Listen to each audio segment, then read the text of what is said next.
Well, hello, bonjour. Welcome back to my channel. I'm heididulebohn, and today we are going to talk about a frequently asked question: how to eat various different types of croissants. I am so lucky. We have the most gorgeous croissants. They've come from a beautiful, local, authentic French bakery we have here, where it all began, the classic croissant.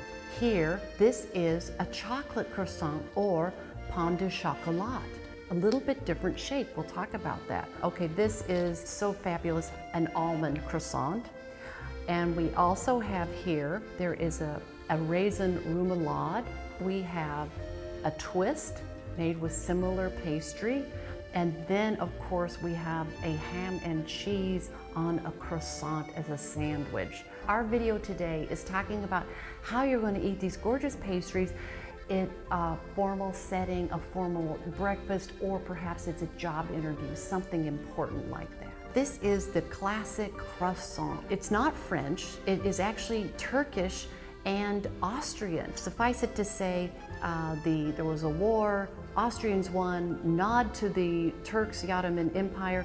They made a pastry that was really sort of popular in Turkey, and a variation of an Austrian, a Viennese pastry, made it into the shape of a crescent, nod to the crescent on the Turkish flag, and then we have a croissant. 150 years later, it finds its way to France. Okay, so let's just set a scenario. I'm at a very high level meeting, or perhaps a job interview, it's breakfast, and I've ordered this beautiful croissant. So, okay, at home I know how I'd eat it, I just tear into it. But what am I supposed to do in this situation?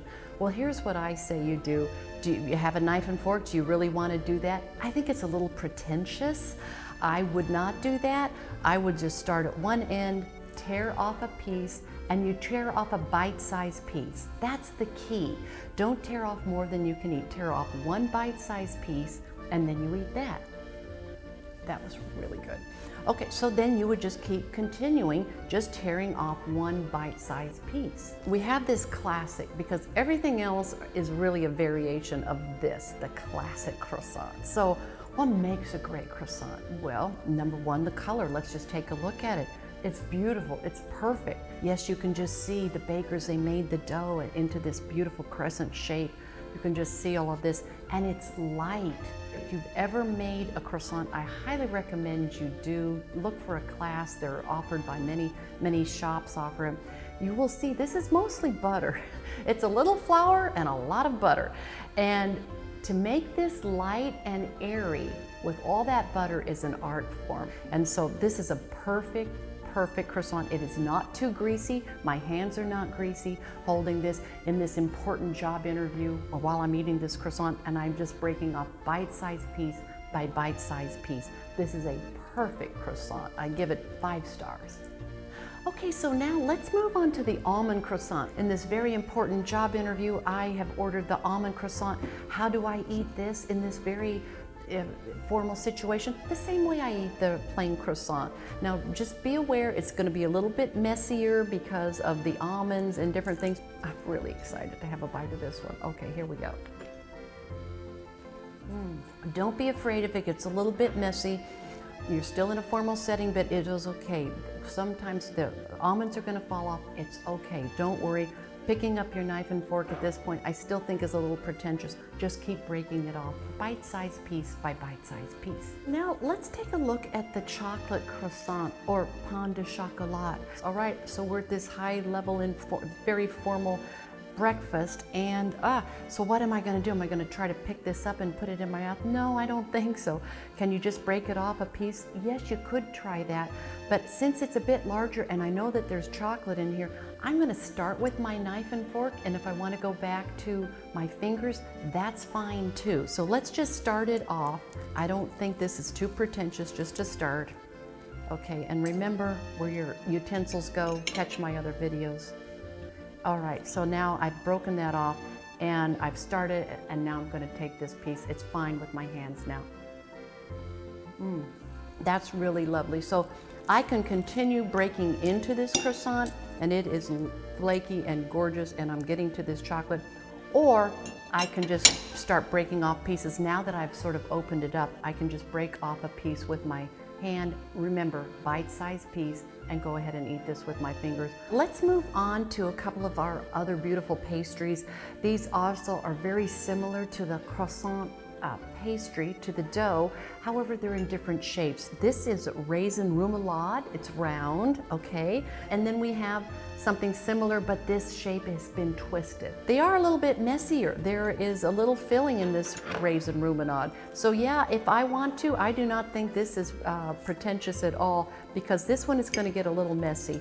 And you would then again just use your knife and fork, and if you have a look at the bite and you say, okay, that's really not too sticky, I think I could pick that up with my fingers, or I really don't want to chance it, big job interview, you know, so you could just go ahead and use your fork.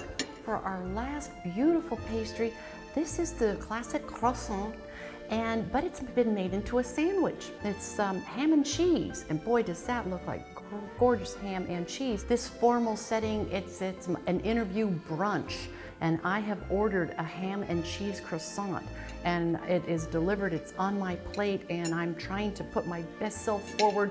How am I going to eat this thing? Am I going to pick it up with my hands and just start eating it? If I were home, heck yes, but in this formal situation, I do not recommend it. This, I recommend your knife and fork. This, you're going to just break off a piece, and then you're going to get to this beautiful ham and cheese, and that's how I would do this. That is so good. That is like, I'm not even a ham person, and that is great. I've gotten a lot of great questions with my croissant videos, and one is, do I need to finish the whole croissant before I can have a sip of coffee? No, just have a bite, have a sip, have a bite. You do it however you'd like to do it. Another question that I regularly get is, how do you pronounce croissant? Americans, croissants. And in France, it would not be, you could order a croissant and they'll probably give it to you, but the proper pronunciation, the French way, is croissant. Okay, the R is silent, the consonant at the end, the T is silent. Croissant. Thank you for watching today, and if you get anything out of this video, get that there are different ways to eat when you're at home with close family and friends. You do you, but when you're in a formal setting, be aware, be respectful, and you're going to do just fine. Drop me a comment, love to hear what you think, and thank you so much for watching. Please remember to like and subscribe too.